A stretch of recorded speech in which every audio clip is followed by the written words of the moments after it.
Madam Sonia Gandhi कहती है राहुल को सौंप रही हूं। कोई 2 साल के बच्चे हैं राहुल जो सौंप रही है?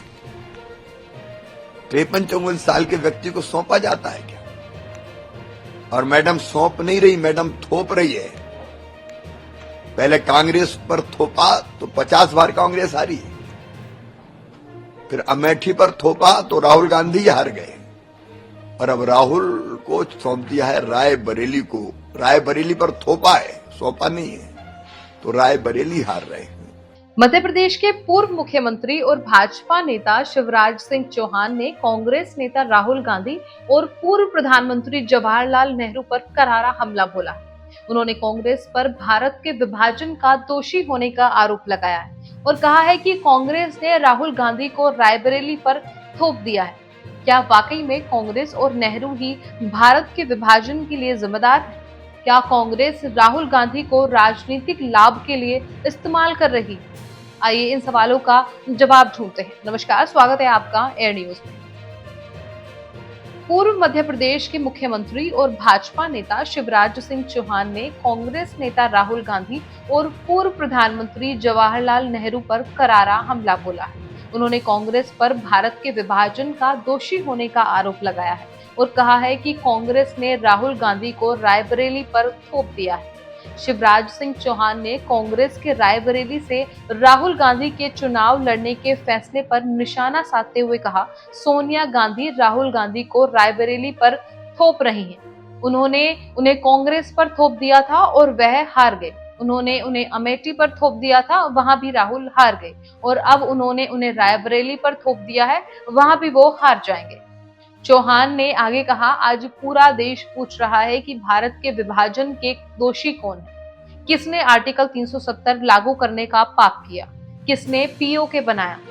कांग्रेस और पंडित जवाहरलाल नेहरू, पीएम मोदी और गृह मंत्री अमित शाह ने न केवल आर्टिकल 370 को रद्द किया है, बल्कि नागरिकता संशोधन अधिनियम को लागू करके उन लोगों को भारतीय नागरिकता दी है जिनके साथ पाकिस्तान, बांग्लादेश और अफगानिस्तान में अपमान किया जा रहा था। चौहान ने आगे कहा, बड़े मुद्दों का हल हुआ है, पीओके भारत का है और हम इसे वापस लेंगे। वैसे शिवराज सिंह चौहान के इन बयानों में कई महत्वपूर्ण तथ्य और घटनाएं शामिल हैं। पहला, चौहान ने कांग्रेस पर भारत के विभाजन का दोषी होने का आरोप लगाया है और कहा है कि इसके लिए जवाहरलाल नेहरू भी जिम्मेदार थे। यह एक विवादास्पद आरोप है और इस पर बहुत सारी चर्चा हो सकती है।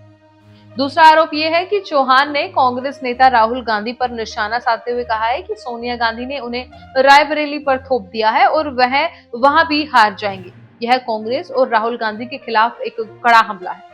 तीसरे की बात करें तो चौहान ने कहा है कि पीएम मोदी और गृह मंत्री अमित शाह ने आर्टिकल 370 को रद्द करके और सीएए लागू करके एक महत्वपूर्ण काम किया है। यह भाजपा सरकार की उपलब्धियों को दर्शाता है। इन तथ्यों और घटनाओं का विश्लेषण करने से यह स्पष्ट होता है कि चौहान ने कांग्रेस और नेहरू पर गंभीर आरोप लगाए हैं और साथ ही राहुल गांधी को भी निशाना बनाया है। वह भाजपा की उपलब्धियों को भी गिनवाने का प्रयास कर रहे हैं। आपको बता दें कि कांग्रेस सांसद शशि थरूर ने चौहान के राहुल गांधी पर किए गए टिप्पणियों का जवाब देते हुए कहा है कि वह कांग्रेस पार्टी के सबसे लोकप्रिय नेता हैं और उन्हें किसी पर भी थोपा नहीं जा सकता। थरूर ने कहा कि रायबरेली कांग्रेस परिवार के कब्जे में है क्योंकि 1952 में यह उनका गढ़ रहा है। जब सोनिया गांधी ने फैसला किया कि वह राज्यसभा चली जाएंगी तो यह उचित था कि इस विरासत को उनका बेटा संभाले। थरूर ने चौहान के नेहरू पर किए गए आरोपों को बिल्कुल बेमतलब करार दिया है। उन्होंने कहा कि अगर यह भाजपा के लिए इतना जरूरी था तो वे 10 साल से सत्ता में हैं, तो उन्होंने इसके लिए क्या किया?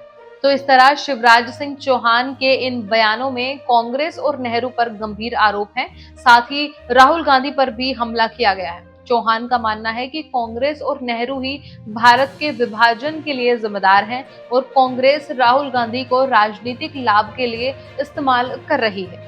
इस विवाद से यह स्पष्ट होता है कि कांग्रेस और भाजपा के बीच तीखी राजनीतिक प्रतिद्वंद्विता जारी है और दोनों पक्ष एक दूसरे पर गंभीर आरोप लगा रहे हैं। यह चुनावी माहौल को और भी तीखा बना देता है। तो ये थी हमारी आज की खास रिपोर्ट। इस मुद्दे से जुड़े कोई भी सवाल या अपने विचार आप हमें हमारे कमेंट में लिख सकते हैं। और इसी तरह की देश और दुनिया की तमाम खबरों के लिए चैनल को सब्सक्राइब करके बेल आइकन को दबाना ना भूलें, ताकि आने वाले समय में आपको हमारी महत्वपूर्ण वीडियो की नोटिफिकेशन समय से प्राप्त हो सके। फिर मिलती हूँ एक नई अपडेट के साथ, तब तक के लिए आप देखते रहिए एयर न्यूज। नमस्कार।